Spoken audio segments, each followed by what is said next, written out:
everyone, it's Rebecca McAdam for Card Player TV. Now, day one of event number 17, the $5,000 buy-in no limit hold'em event, has attracted some of the biggest names from all around the world.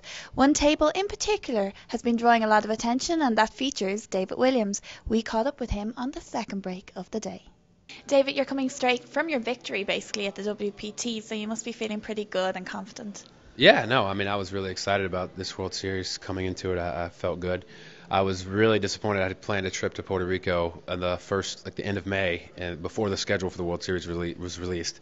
And then when it was finalized and the 50K Players Championship was during my trip, I was kind of at a dilemma, but I didn't want to cancel it because I was taking my girlfriend and we'd already agreed on doing it. So I had to miss that. And then when I got back, I was sick for the first week. So this is only my third event here, and it's number 17. And, I was really sitting at home in bed, sick, reading the coverage on all the websites, updating, wishing I could be there. So to finally be here feels awesome, and I'm going to be playing hard every day till the end of the series. How have you been finding it so far? It's just as I expected. I mean, I'm playing well. I feel well. People I seem to know where people are. It's just really, I'm in a different place, and I'm really happy with it. So I'm excited for the rest of the World Series. I expect a lot of big things. Well, you've got a pretty massive table today. Tell me about it. Yeah, let's see. My table, it was a bunch of late registrants. There's a guy in seat, I'm just going to go through and name the people. Seat 9, I don't know. Seat 8 is Shannon Elizabeth, or maybe we're 10-handed.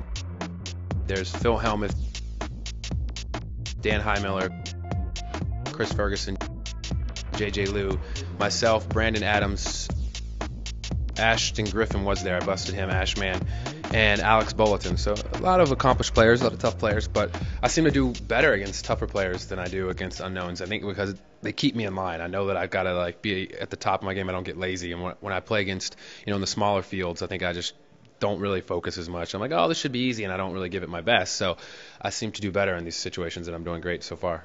So it's not intimidating at all now? No, I mean, that's the thing about poker. I mean, there's a lot about confidence and you can call it ego or whatever, but to do well, you have to not get intimidated in situations like this. You have to have confidence in yourself and know that you can do it. And all these players are players I've known for years and played with it for years, so it's not anything new and surprising to me.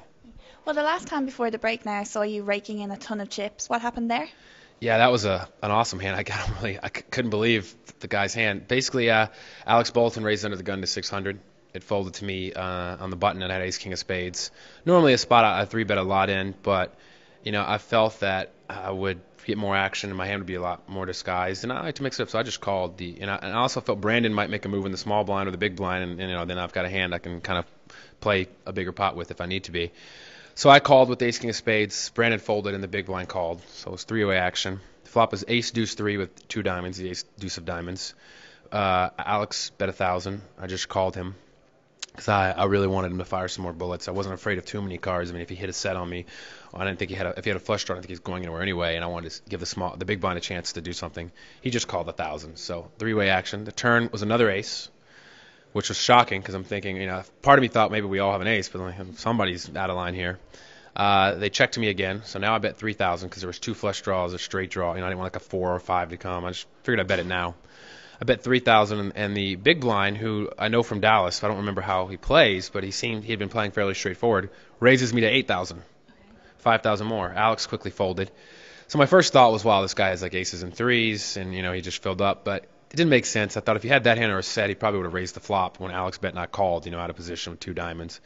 So I just really felt he probably has an ace also. Okay. I moved all in, and then he only had about 7,000 behind, and he made it 8,000, and he made this funny face like he got his hand caught in the cookie jar. So that felt awesome. But he actually had, he wasn't drawing dead. He had queen 5 of diamonds, so any 4 or any diamond, that didn't make me a full house. But it didn't come, and now I'm at like 55,000, 60,000. So. Excellent. What's the average at the moment? I have no clue. We started with 15, and I doubt half the people were out, so probably less than 30. So you're doing good. Yeah, you're doing good. Okay, well, hopefully we'll catch up with you later, but thank you for talking to us. Thank you.